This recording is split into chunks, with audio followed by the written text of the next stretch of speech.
नमस्कार। सुंदरता एक ऐसा शब्द है जिसे हम रोज सुनते हैं, इस्तेमाल करते हैं। लेकिन क्या हमने कभी सोचा है कि इसका असली मतलब क्या है? आज हम ओशो के नजरिए से इसकी एक ऐसी परिभाषा को समझेंगे जो शायद सुंदरता को लेकर हमारे सारे पुराने ख्यालों को हिलाकर रख दे। सोचिए जरा, क्या हो अगर सुंदरता की पूरी डेफिनेशन ही गलत हो। वो सब कुछ जो हमें बचपन से सिखाया गया है, अगर वो अधूरा हो या गलत हो। ये एक बड़ा सवाल है ना? तो चलिए इसी सवाल के साथ सुंदरता के असली मायने खोजने निकलते हैं।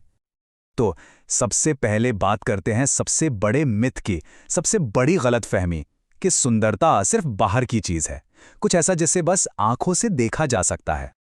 आमतौर पर हमारा समाज सुंदरता को कैसे देखता है?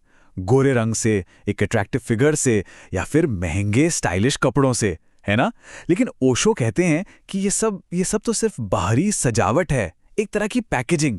असली सुंदरता, उसका जन्म तो इंसान के अंदर, उसकी भीतरी दुनिया से होता है। और इसी बात को ओशो का एक बहुत मशहूर कोट और गहरा कर देता है। सुंदरता वस्तु में नहीं, बल्कि देखने वाले की आंखों में होती है। इसका मतलब क्या हुआ? मतलब ये कि जब कोई इंसान अंदर से खुश है, प्रेम से भरा हुआ है, तो उसे अपने आसपास की हर चीज, पूरी दुनिया अपने आप ही सुंदर दिखने लगती है। तो फिर सवाल उठता है कि असली सुंदरता है क्या? ओशो के मुताबिक ये है एक इनर ऑरा, एक आंतरिक आभामंडल। ये एक ऐसी इनविजिबल एनर्जी है जो एक शांत और सेल्फ अवेयर यानी आत्म जागरूक इंसान से निकलती है। और पता है इसकी सबसे खास बात क्या है? ये वो सुंदरता है जो वक्त के साथ, उम्र के साथ कभी कभी भी फीकी नहीं पड़ती।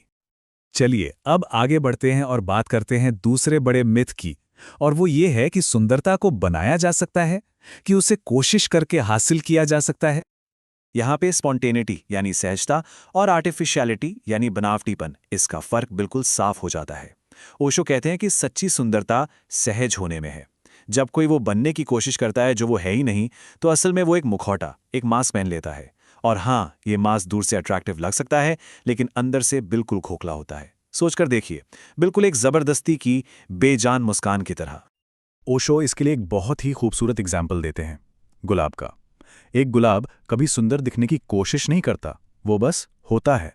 उसका होना, उसका अस्तित्व ही उसकी सुंदरता है। बिल्कुल इसी तरह इंसान की असली सुंदरता भी किसी दिखावे या एफर्ट में नहीं, बल्कि उसके नेचुरल, उसके सहज होने में ही है। तो फिर सवाल वही है, अगर सुंदरता ना तो बाहरी है और ना ही बनावटी, तो आखिर ये आती कहाँ से है? इसका रियल सोर्स क्या है? ओशो इसके दो मेन इनर सोर्सेज बताते हैं। पहला सोर्स है प्रेम, लव। जब कोई किसी चीज को या किसी इंसान को प्रेम से देखता है, तो वो चीज या इंसान अपने आप सुंदर लगने लगता है। असल में देखने वाले का प्रेम ही सामने वाली चीज पर सुंदरता प्रोजेक्ट कर रहा होता है। तो प्रेम ही सुंदरता का स्रोत है। और दूसरा सोर्स है अवेयरनेस यानी जागरूकता, जिसे मेडिटेशन से पाया जा सकता है। जब ध्यान के जरिए मन शांत और प्योर होता है, तो ये जो अंदर की शुद्धता है ना, ये चेहरे पर एक शांत ग्लो, एक तेज के रूप में दिखती है। और ये ग्लो, ये चमक किसी भी मेकअप से कहीं ज्यादा अट्रैक्टिव होती है, कहीं ज्यादा। तो चलिए अब इन सारी बातों को जोड़कर देखते हैं कि सुंदरता की एक नई, एक कंप्लीट डेफिनेशन क्या बनती है। तो ओशो के मुताबिक असली सुंदरता क्या है? सुंदरता किसी की आंतरिक शांति, सहजता और जागरूकता का बाहरी मैनिफेस्टेशन है। ये बनावटीपन नहीं, बल्कि मासूमियत है।